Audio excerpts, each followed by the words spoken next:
Welcome back, I'm Rebecca, and today I want to show you how I plan in my bullet journal.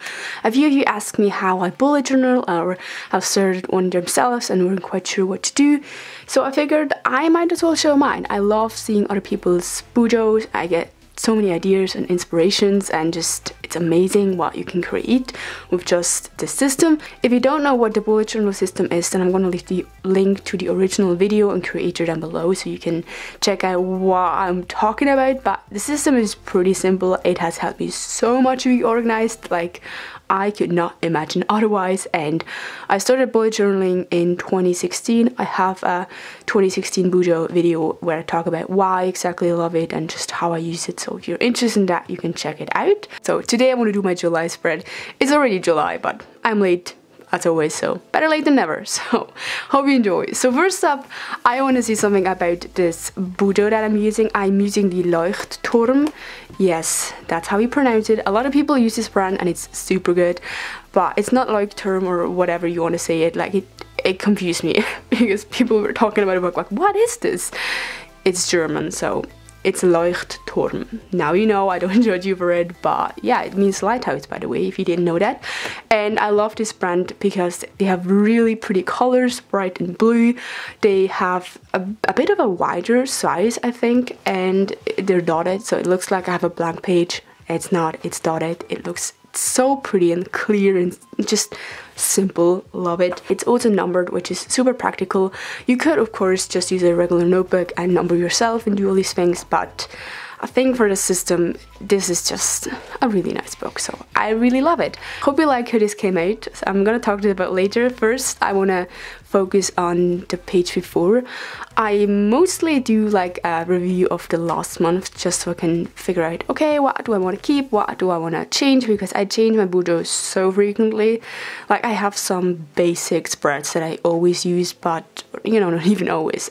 That's what I like about the Bujo system, that you can just change everything you want. So just goals, the books that I've read, social media, my new name, yes, well, my username that I changed was pretty big, my mood, and also like what I'm looking for in July. And then I add some July pages that I want to make spreads of. I didn't do all of them in here just because I like to add them throughout the month and maybe some things will change, but these are just some ideas that I want to do. And then I also set on a theme. I also started off doing these like introduction pages for the month, which again, they're just creative and they look really nice. So I did Hello July, well, Juli, I said it in German, which you will be probably confused. Some of my stuff is written in English and some is in German. I would say my bookish and like YouTube things are English and my school things are German, so it just works for me. So yeah, and I have bumblebees and yellow and blue, so that's my theme for this month. So my monthly spread, I went with the vertical spread, the original spread I think. I did change up a few things in the past. So for example in April I did these box spreads, which it looks really nice visually, but it was not practical for me. It was confusing where everything was, and I just worked much better in a simple vertical style. So whatever works for you, just change it up. Some work. And then I have holidays. I'm so freaking happy for holidays. I haven't had holidays in like since October, so I'm so overdue for this. I usually just add events and like really important things on here, so I don't have a lot of events, just my grandma's birthday. I'm going to Prague, which is very excited, and a booktubeathon, which will happen, so I will talk about later. I've never done it in these circle styles. Normally I just do a simple like boxes spread, which just has to work again, but I wanted to switch it up a bit, and I really love how this went, and it goes well with the bumblebee theme. I always add a little quote, so be happy. I know, so cheesy, but it really motivates me.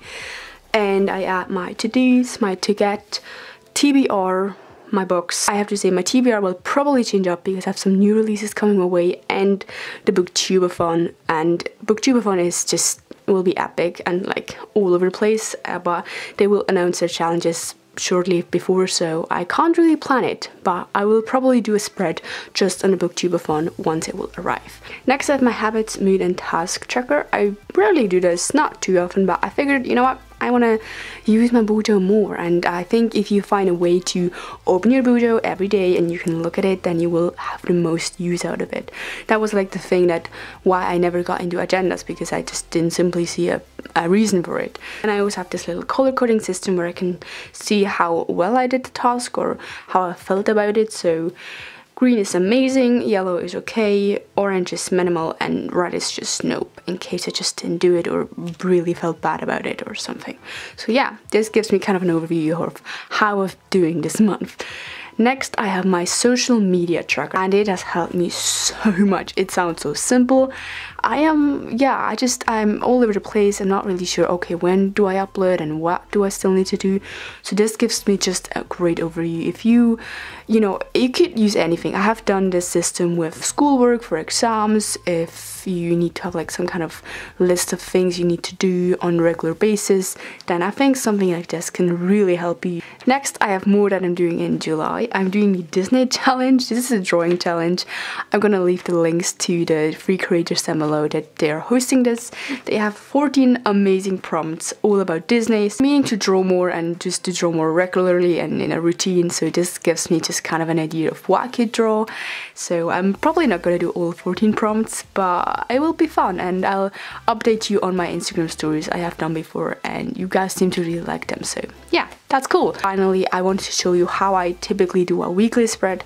I have changed the system completely. Like, I don't do the separated spaces for each day. So in a week, I mark which week we're on, to-dos to get, because yeah, I always forget what I need to get. So I put it in here and it will fill up throughout the week. Things that I have to remember for next week, just like I said, I do. Sometimes it's a book, sometimes an exam, or just important things that happened. So yeah, this will fill up throughout the week, and I will just do my dailies on the other side, depending on which day I'm on. I don't do dailies every day, so that's why the separated system didn't really work for me, because it just was wasted space and I needed more space for each day, and I didn't want to do a weekly spread and daily. So this is something that combines both. Might be something that will work for you, depending on how well you want to structure your day, of course. So yeah, this is how I typically plan in my Bujo. I hope this helped you a little bit, get you some ideas of what you could do. And if you have any questions, then please let me know. And if you have anything to add, maybe about the system, or generally how you feel about a Bujo, then please let me know. So yeah, I think that's all for today. So thank you so much for watching, and I will see you soon. So goodbye.